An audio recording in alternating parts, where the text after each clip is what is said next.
నా నా సేవా జీవితంలో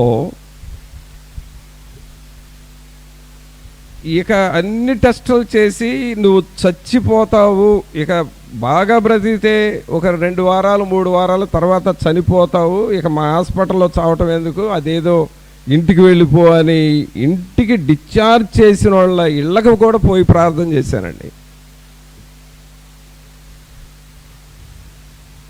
డిశ్చార్జ్ చేసేసారు.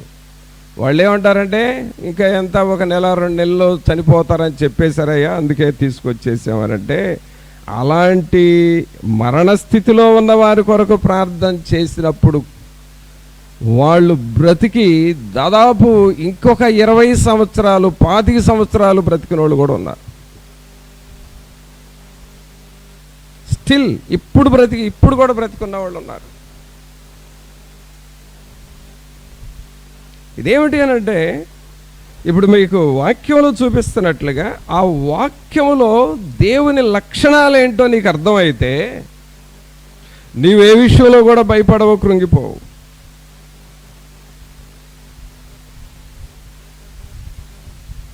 ఏ విషయంలో కూడా వెనకాడు. విడిపోయిన కుటుంబాలను దేవుడు కట్టాడు, చనిపోవడానికి సిద్ధమైన ప్రజల్ని దేవుడు కట్టాడు. వివాహాలు కావు అని అనుకుంటున్న వారికి దేవుడు గొప్ప కార్యాలు చేసి వివాహాలు చేసి వాళ్ళు విదేశాలలో ఉన్నవారు కూడా ఉన్నారు. మనవాళ్ళు వేరే దేశాల్లో వాళ్ళు చాలా స్ట్రగుల్ అయ్యారు. ఇక్కడ ఉన్నప్పుడు దేవుడు నిన్ను వివాహం చేయటమే కాదు, నీకు మంచి ఫ్యామిలీ ఇస్తున్నాడు, నీవు విదేశాల్లో సెటిల్ అవబోతున్నావు అని చెప్పిన ఫ్యామిలీస్ కూడా ఉన్నాయి. They are well settled.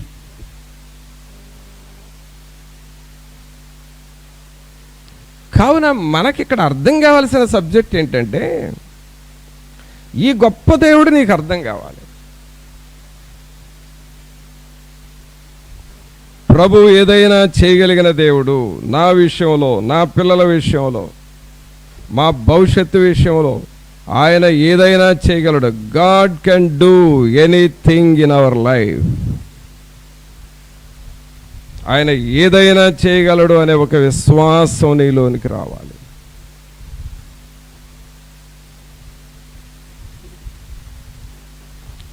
ఆయన ఎలాంటి వాడంట?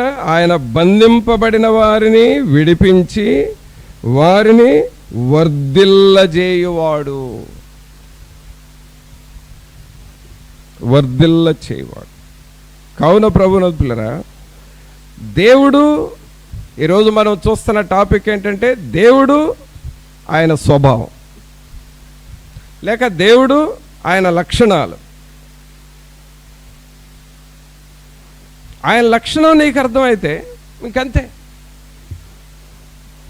నువ్వు చేయగలిగిన దేవుడు ప్రభువా అని మనం దేవునితో చెబుతాం.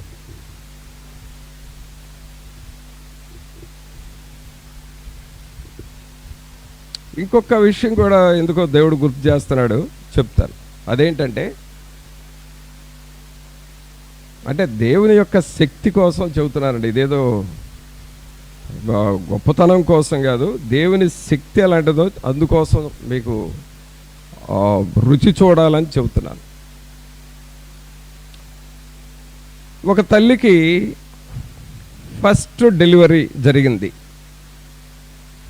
ఫస్ట్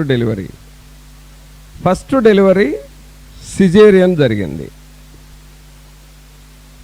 ఓకే, అయిపోయింది, సిజేరియన్ జరిగింది. నెక్స్ట్ డెలివరీ నార్మల్ జరుగుతుందా, సిజేరియన్ జరుగుతుందా? చెప్పండి, అంతేనా? గ్యారంటీకి చెప్తున్నారే, మీరు అందరూ డాక్టర్లాగా అయిపోయారు. ఫస్ట్ డెలివరీ సిజేరియన్ కాబట్టి రెండోది కూడా గ్యారంటీ సిజేరియన్. వాళ్ళు ప్రార్థన చేయించుకోవడానికి వచ్చినప్పుడు, అయ్యా సిజేరియన్ అంటే భయం పడుతుంది, నార్మల్ డెలివరీ కావాలి అని ప్రార్థన చేయని అన్నారు. ఇది సాధ్యమా? ఇందాకే మనం పాడాము, అసాధ్యమైనది ఏమున్నది, అసాధ్యమైనది ఏమున్నది. డాక్టర్స్ ఫస్ట్ సిజేరియన్ కదమ్మా, సెకండ్ కూడా సిజేరియన్కి నువ్వు రెడీ అవ్వు అని చెప్పేశారు. కానీ ఎందుకైనా మంచిది లేని ప్రార్థన చేయించుకొని వెళ్ళారు వాళ్ళు. ప్రార్థన చేసి నార్మల్ డెలివరీ కావాలి ప్రభు అని ప్రార్థన చేస్తే పిల్లరా, అసలు డాక్టర్లే ఆశ్చర్యపోయారు. ఎందుకంటే వాళ్ళ మెడికల్ నాలెడ్జ్లో ఫస్ట్ సిజేరియన్ అయితే సెకండ్ సిజేరియన్, వాళ్ళ మెడికల్ నాలెడ్జ్ అది. కానీ ఈ సెకండ్ బర్త్కి వచ్చేసరికి నార్మల్ డెలివరీ అయిపోయింది ఈ సహోదరి. Doctors, this is very frequent occasion, చాలా తరచుగా కూడా కాదు, అసలు ఎప్పుడు జరగని విషయం అని చెప్పారంట వాడు. కావున ప్రభునందు పిల్లరా, ఇలాంటి దేవుణ్ణి నువ్వు రుచి చూస్తే, తెలుసుకుంటే, ఈ దేవుని మీద నువ్వు ఆధారపడితే నువ్వెన్నడూ వెనక్కి పోలేవు. ఒకవేళ నీకు ఏదైనా నిరాశలు, నిస్పృహలు, ఒంటరితనము, ఏమిటా ఈ పరిస్థితులు అని నేను అనుకుంటే, నా అవసరతలు తీర్చగలిగిన దేవుడు, ఆ లక్షణాలు దేవుల్లో ఉన్నాయి కదా, దేవుడు నాకు సహాయం చేస్తాడు అనే విశ్వాసం నీకు వస్తుంది. విశ్వాసం వస్తుంది. కావున దేవుని స్వభావం ఇక్కడ ఏమని చదివాము? 5వ వచనం మరలా చదవండి. 68వ కీర్తన 5వ వచనం. తన పరిశుద్ధాలయమందుండు దేవుడు తండ్రి లేని వారికి తండ్రియు, విధవరాండ్రకు న్యాయకర్తనై ఉన్నాడు. దేవుడు ఏకాంగులను సంసారులుగా చేయువాడు. ఆయన బంధింపబడిన వారిని విడిపించి వారిని వర్ధిల్లజేయువాడు. అదండి దేవుని స్వభావం. మరి ఈ దేవుని స్వభావం మనం ఇంకా తెలుసుకోవాలి అనంటే ఒకసారి 35వ కీర్తనకు వెళదాం. 35వ కీర్తన.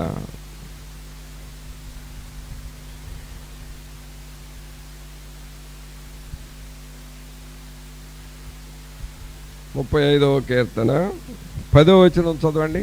10. అప్పుడు యెహోవా, నీ వంటి వాడెవడు? మించిన బలము గల వారి చేతి నుండి దీనులను, దోచుకొని వారి చేతి నుండి దీనులను, దరిద్రులను విడిపించువాడవు నీవే అని నా ఎముకలన్నీ చెప్పుకొనును. ఇక్కడ దేవుని స్వభావం ఎలాంటిదంటే 10వ వచనంలో ఏమంటున్నాడు? యెహోవా, నీ వంటి వాడెవడు? నీ వంటి వాడెవడు? ఆయన ఎలాంటి వాడంట? మించిన బలము గలవారి చేతి నుండి దీనులను. అంటే కొన్ని సమయాల్లో పిల్లరా, మనకు కొన్ని సమస్యలు వచ్చినప్పుడు ఎదుటివాడు బలము కలిగిన వాడు అని అనిపిస్తుంది మనకి. అమ్మో, వాళ్ళు మనకంటే గొప్పవాళ్ళు, వాళ్ళు మనకంటే బలాఢ్యులు, వాళ్ళతో మనం ఎక్కడ పోరాడగలం, వాళ్ళతో మనం ఏమీ చేయలేం. ప్రక్కమటోళ్ళు పోరాడేటప్పుడు అమ్మో అన్ని విషయాల్లో వాళ్ళు ఆరితేరినోళ్ళు, మనదేముంది అని అనుకుంటా ఉంటాం. కానీ ఇక్కడ దేవుని స్వభావం ఏంటంట? మించిన బలము గల వారి చేతి నుండి దీనులను. అంటే నీతో పోరాడుతున్నారు చూడు, వాళ్ళు నీకంటే బలవంతులుగా నీకు అనిపించవచ్చు, కానీ వాళ్ళను కూడా నీకు లోబడేటట్లుగా చేస్తాడు దేవుడు. ఆమేన్. నిన్ను మించిన బలం కలిగిన వాళ్ళైనా సరే నువ్వు దేవుని మీద ఆధారపడితే వాళ్ళు నీకు లోబడతారు. ఏదో ఒక రోజున మీ మీద అనవసరంగా మేము పోరాడాము, సారీ అండి అని మీకు చెబుతారు.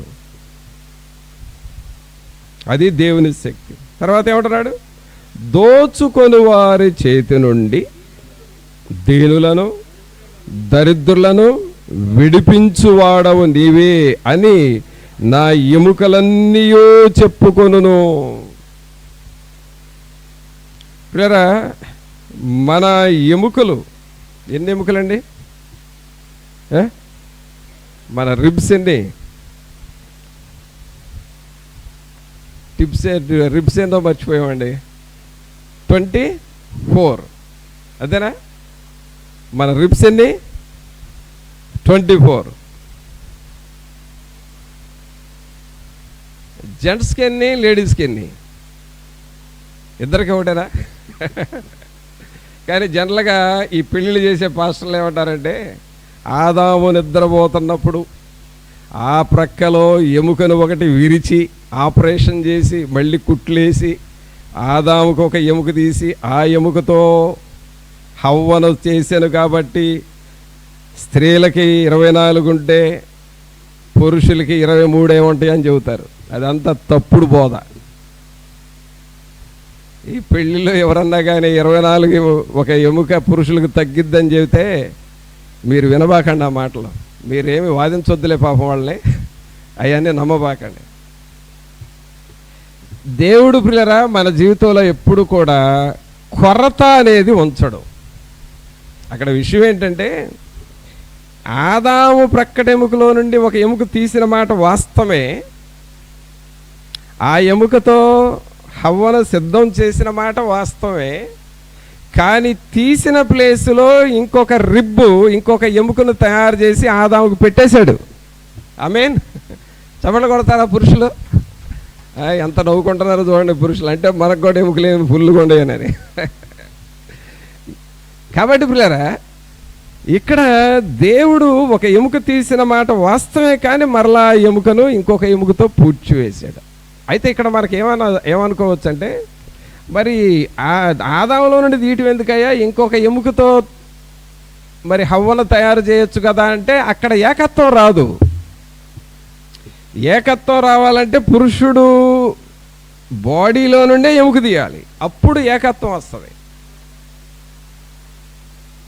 అందుకని ఈయన బాడీలో నుండి ఎముక తీసి హవ్వను చేసి ఇంకొక ఎముకను పెట్టాడు, ఈక్వల్గా చేశాడు. ఎందుకు వచ్చింది ఈ పాయింట్? 10వ వచనం చదవండి.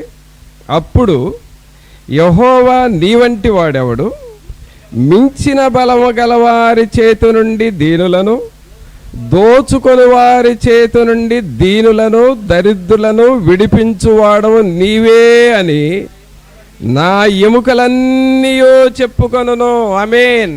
ప్రియులారా, ఇప్పుడు మనకు రిబ్స్ అనే మాట వచ్చింది కదా. ఈ ఎముకలు నీవు పడ్డ బాధలన్నీ చూసినా చూడలేదా? నువ్వు పుట్టిన దగ్గర నుండి మెట్ల మీద నుండి జారిపడ్డప్పుడు నువ్వు జారిపడ్డట్టుగా ఎముకలు చూసినాయి. నీకు దెబ్బలు తగిలినప్పుడు ఎముకలు చూసినాయి. నువ్వు హాస్పిటల్కి వెళ్ళినప్పుడు ఎముకలు చూసినాయి. నువ్వు పండుకొని దిగులుగా ఉన్నావు చూడు, అప్పుడు నీ ఎముకలు చూసినాయి. నీ ఎముకలు నీవు పడిన బాధలన్నీ చూసినాయి. కానీ అంట అదే ఎముకలంట దేవుడు నీ జీవితంలో చేసిన గొప్ప కార్యాలను చూసి దేవుణ్ణి ఏమని ఉంటాయి, నీవే దీనులను దరిద్రులను విడిపించువాడవు నీవే అని. ఆ మాట అందరూ చదవండి. నా ఎముకలన్నీయో చెప్పుకొను. అందరూ చెప్పండి ఈ మాట. కుడి చేయి పైకి లేపి, నా ఎముకలన్నీయో చెప్పుకొను. మరలా కొంచెం పెద్దగా చెప్పండి. నా ఎముకలన్నీయో చెప్పుకొను. మరలా చెప్పండి, నా ఎముకలన్నీయో చెప్పుకొను. అంటే ఇప్పుడు ఈ ఎముకలకు నోరుందా? ప్రియరా, అదే గొప్పతనం. మన ఎముకలు కూడా చెప్పుకుంటా ఉంటాయి అంట. ఒకప్పుడు ఇదే ఎముకలు నువ్వు పడ్డ బాధలను చూసినాయి. ఇప్పుడు ఇదే ఎముకలు, ఈ రిబ్సే దేవుడు మన జీవితంలో చేసిన గొప్ప కార్యాల గురించి చెప్పుకోబోతున్నాయి. అంటే ఎముకలు కూడా చెప్పుకుంటాయి. దావీదు గారు ఇంకో చోట ఏమంటాడంటే, నా ఎముకలు హర్షించును, అంటే దేవునికి స్తోత్రము చేయును అని ఉంది. అనగా మన జీవితాన్ని దేవుడు అంత గొప్ప స్థాయిలోకి మారుస్తాడు. ఏ కొరత ఉండనివాడు, ఆయన నీకు సహాయం చేస్తాడు. నీ ఎముకలు సంతోషించేటట్లుగా చేస్తాడు. దేవుని వాక్యంలో సామెతలు ఏముందో తెలుసా? ఒక సంతోషకరమైన వార్త వింటేనంట నీ ఎముకలకు పుష్టి వస్తుందంట, సత్తువ. ఒక సంతోషకరమైన వార్తను వింటే నీ ఎముకలకు సత్తువ, పుష్టి, ఆరోగ్యం వస్తుంది. దేవుడు ఎలాంటి వాడంటే నీ ఎముకలకు ఆరోగ్యం ఇచ్చువాడు. ఆమేన్. దేవుడు ఎలాంటి వాడంటే నీ ఎముకలు సంతోషించున్నట్లుగా, హర్షించున్నట్లుగా చేయవాడు. ఆమేన్. అందుకనే దావీదు గారు ఆ ఎముకల్లో నుండి సంతోషం వచ్చింది కాబట్టి నాట్యమాడి దేవుని స్తుతించాడండి. మనకు ఒక పాట ఉంది, దావీదు వలెనే నాట్యమాడి తండ్రిని స్తుతించేదము,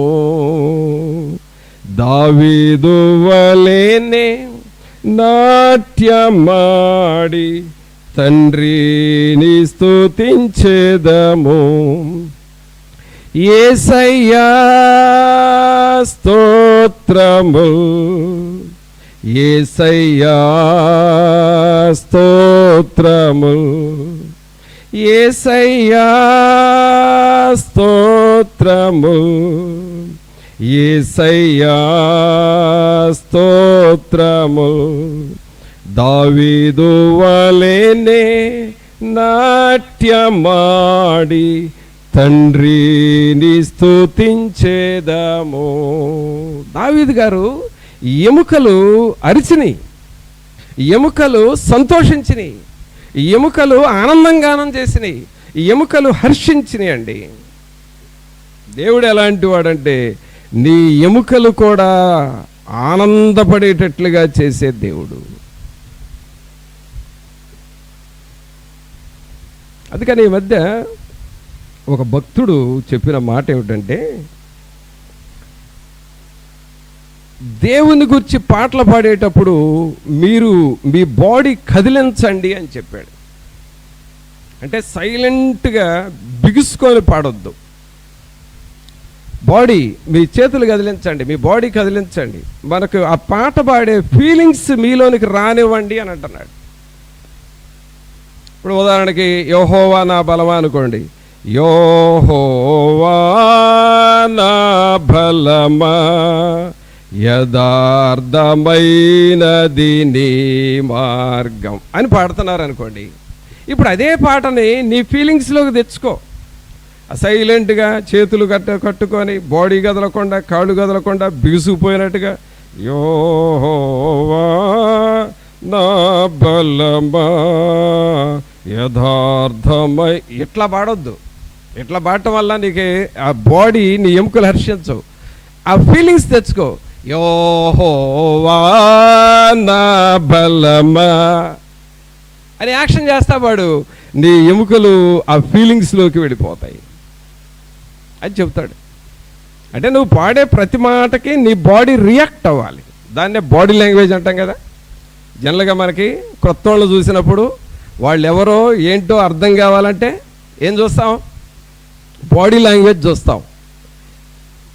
వాళ్ళ ముఖం, వాళ్ళ హావభావాలు, వాళ్ళ కవళికలు, వాళ్ళ ఎక్స్ప్రెషన్స్ అవన్నీ చూసి ఆ బాడీ లాంగ్వేజ్ని బట్టి వాళ్ళు ఏంటో కొంత అర్థం అయిపోద్ది.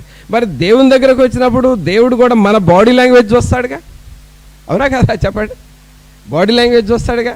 మనం సంతోషపడుతున్నామా, పాటలు పాడేటప్పుడు ఆనందంగా ఉన్నామా, ఆ మాటలు మన హృదయంలోకి తెచ్చుకుంటున్నామా, ఆ మాటల భావాలు మనం ఎంజాయ్ చేస్తూ పాడుతున్నామా, దేవుణ్ణి ప్రేమిస్తూ పాడుతున్నావా, ఆ బాడీ లాంగ్వేజ్ కరెక్ట్గా కనుక ఉంటే గాడ్ విల్ యాక్సెప్ట్ యూ, దేవుడు నిన్ను వర్ధిల్లునట్లుగా చేస్తాడు. అందుకనే ఆ భక్తుడు ఏమంటాడంటే, మీరు ఎంజాయ్ చేస్తూ పాడండి, దేవుని సన్నిధిలో ఆ బాడీ లాంగ్వేజ్ని ఎక్స్ప్రెస్ చేస్తూ దేవుని స్తుతించండి. చాలా స్థలాల్లో చాలా సంఘాలు సైలెంట్గా ఉంటారు, పరిశుద్ధుడు పరిశుద్ధుడు పరిశుద్ధుడు అని అనుకుంటా ఉంటారు. కానీ దానివల్ల ఉపయోగం ఏంటి? పరిశుద్ధుడు అన్నప్పుడు ఆ పరిశుద్ధుడిని చూసిన ఆనందం నీలోనికి రావాలి, నీవు మాట్లాడే మాటకి రియాక్ట్ అవుతూ ఉండాలి. ఇప్పుడు నేను దేవుని వాక్యం చెబుతూ ఉన్నాను, అప్పుడప్పుడు నా బాడీని ఉంచుతూ ఉంటాను, నా చేతులు ఎత్తుతూ ఉంటాను, లేకపోతే దానికి సంబంధించిన యాక్షన్స్ చేస్తాను. ఏమీ లేకుండా చేతులు ఇలా కట్టుకొని గంట సేపు ప్రసంగం చేయొచ్చు, ఏమన్నా ఉంటుందా దానిలో? అసలు పస ఉండదు. ఆ బాడీ లాంగ్వేజ్, ఆ ఎక్స్ప్రెషన్ కనపడాలి, అప్పుడు మన ఎముకలు హర్షిస్తూ ఉంటాయి. కావున ప్రభువునందు ప్రియులారా, ఇక్కడ దేవుని వాక్యంలో చదువుతున్నాం 10వ వచనం, అప్పుడు యెహోవా నీ వంటి వాడెవడు, మించిన బలము గల వారి చేతి నుండి దీనులను, దోచుకొని వారి చేతి నుండి దీనులను దరిద్రులను విడిపించువాడవు నీవే, అని నా ఎముకలన్నీ చెప్పుకొనును. నీవే అనే మాట మీరు ఒక్కసారి డీప్గా ఆలోచించాలి. ఇది నీవే అంటే దావీదు గారు దేవుని అంటారు, నీవే. ఎవరో నీవు? నీ వంటి దేవుడు లేడు. మించిన బలం గారి చేతిలో నుండి మమ్మల్ని విడిపించే దేవుడు, దోచుకుని వారి చేతి నుండి దీనులను దరిద్రులు విడిపించేవాడు నీవే. నీవే అంటే హార్ట్ఫుల్గా ఎంజాయ్ చేస్తూ చెబుతున్నాడండి, నీవే.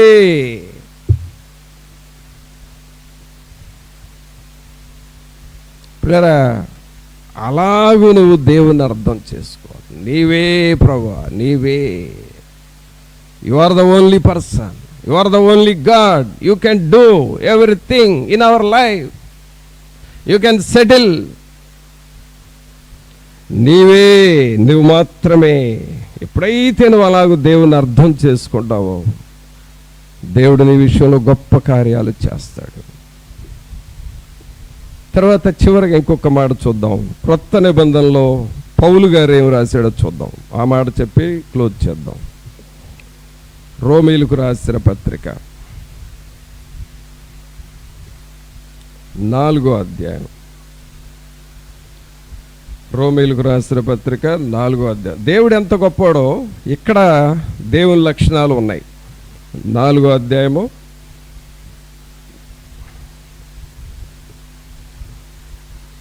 వచనం వచ్చేసి 17. రైట్, 17 చదవండి.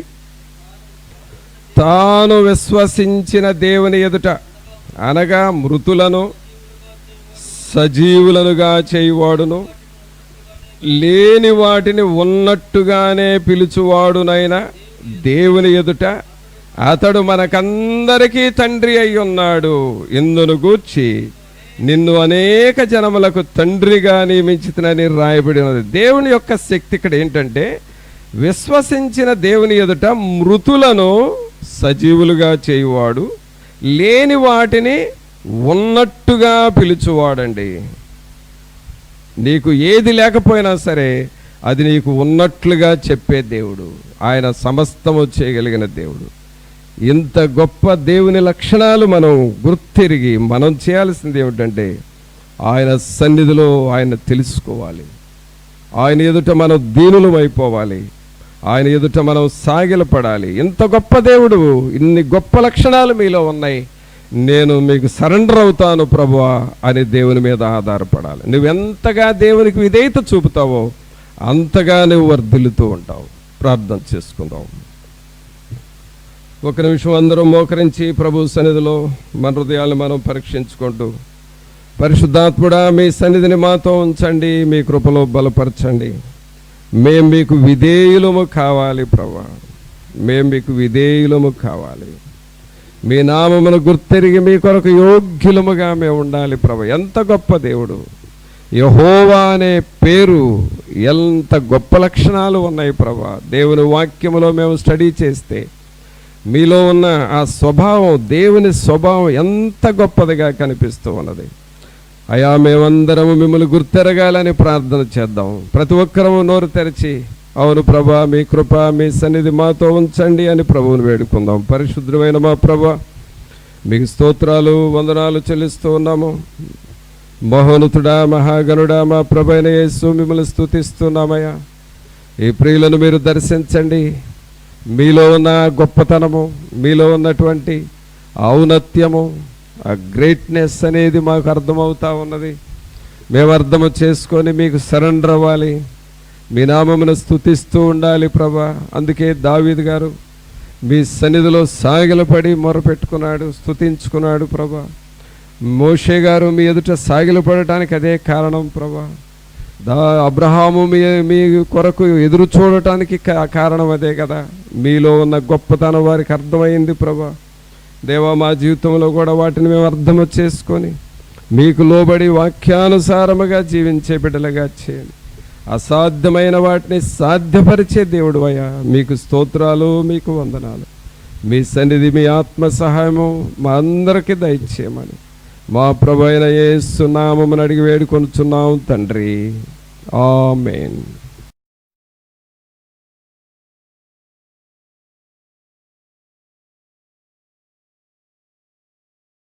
you.